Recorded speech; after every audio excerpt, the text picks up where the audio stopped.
Today, we have a few mini-teas about influencers that we don't really talk about that often. Well, besides Trisha Pedes. It's a mess, so let's get into it. Exposed. Exposed. You're exposed. You're exposed. You are exposed. Exposed, exposed, exposed, exposed, exposed. You are exposed, sir. I'm going to expose you. Expose you. Oh my God, expose you.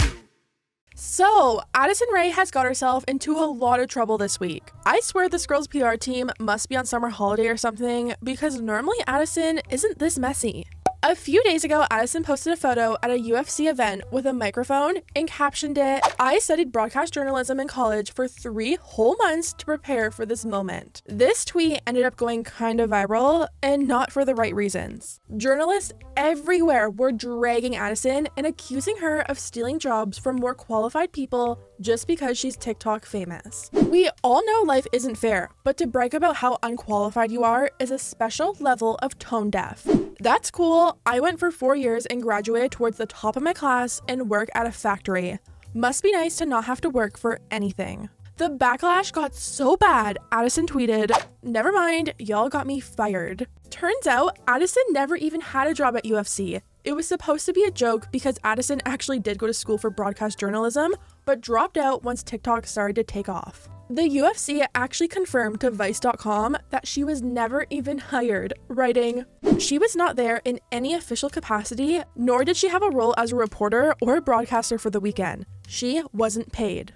Apparently Addison's dad is like a huge fan of the UFC or something, so they gave her and her dad free tickets, and in exchange, Addison did a little bit of social media promotion for them. I guess it worked. Rylan Adams and Lizzie talked about this on their podcast this week. They pretty much said how dumb the outrage was towards Addison. Rylan said there's like many avenues that you can take to get the job that you want. He said when he worked for Clever News, he was actually one of the only people that didn't have a journalism degree, but he was just as qualified from other experiences that he had. Now, Lizzie said the same thing. She didn't go to school to be an actor, she just studied her favorite directors and took the lowest of low jobs to break into the industry. Lizzie talked about Addison's upcoming role in the Netflix movie, He's All That. Now, once upon a time, Addison claimed that she got the role because she auditioned for it, but Lizzie said that she got the role because of her fame and presence on social media, not her talent. Dances. I guess everyone was also outraged when she booked the movie role. It's like, I guess, to be determined. The other thing that's hella funny is she's like, no, I auditioned for that and like I booked it. It's like, no, girl, they hit you up because of your clout and your following. You auditioned to make sure that you weren't gonna f it up. And when you prove that you're like marginally capable of being a normal person on screen saying lines, you get it.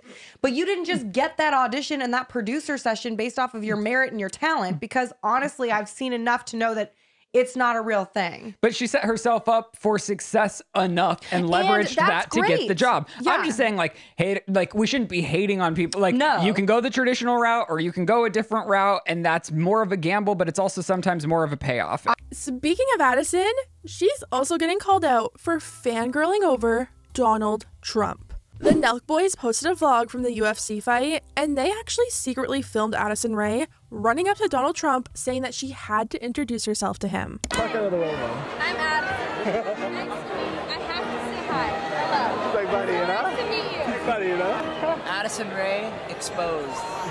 She knows what she's doing. Yeah. This is like a big yikes, especially because Addison's first big drama was actually over Donald Trump. A TikTok went viral last year claiming Addison was registered to vote for Trump, but she ended up denying ever being registered to vote and said people shouldn't believe everything on the internet. But now that this video came out, people are kind of side-eyeing that. Moving on, we have to talk about Trisha Pedes. As we know, Trisha finally apologized to Ethan on camera about the whole frenemies breakup and sharing private text messages. Ethan reacted to the apology on his channel, and even though he was happy to actually get an apology, he didn't really fully accept it. He said he would have rather had a real apology over the phone instead of having to watch like 20 ads just to hear "I'm sorry." Well, Trisha actually deleted their apology video to Ethan. I don't know if that's because they filmed a final frenemies and talked it all out, or maybe it's because Trisha's upset with Ethan for not posting the final frenemies episode. Trisha really wanted the episode posted because Ethan apparently admitted that he was wrong and apologized to them. Trisha said for some reason that they won't get into, Ethan doesn't want the video to air. In my opinion, probably for the best. Finally, we have to talk about Jaclyn Hill. Jaclyn found herself in the middle of a really scary and honestly traumatic situation last week. She tweeted, "I seriously had one of the scariest experiences of my life last night. 2 guys were literally trying to physically pull me into their car while I was alone outside. Thank you, Jesus, that I'm okay, but that was so traumatizing." I'm gonna tell you guys what happened in detail later today on my Instagram stories, so hopefully it never happens to you. I'm still so shook up right now, and it's that women have to be scared of these things. After a day or two when she felt ready, she finally opened up about the experience on her Instagram stories. It was extremely scary and extremely traumatizing, and I said that I wanted to get on here and talk about it in detail, and I still do, and I still plan to. The reason I haven't gotten on here yet is because yesterday was a way harder day than I thought. Like the first half of the day, I don't know, I was just like, thank God I'm okay. And then the second half of the day, something kind of set in where I was like, it was really, really scary. Anyways.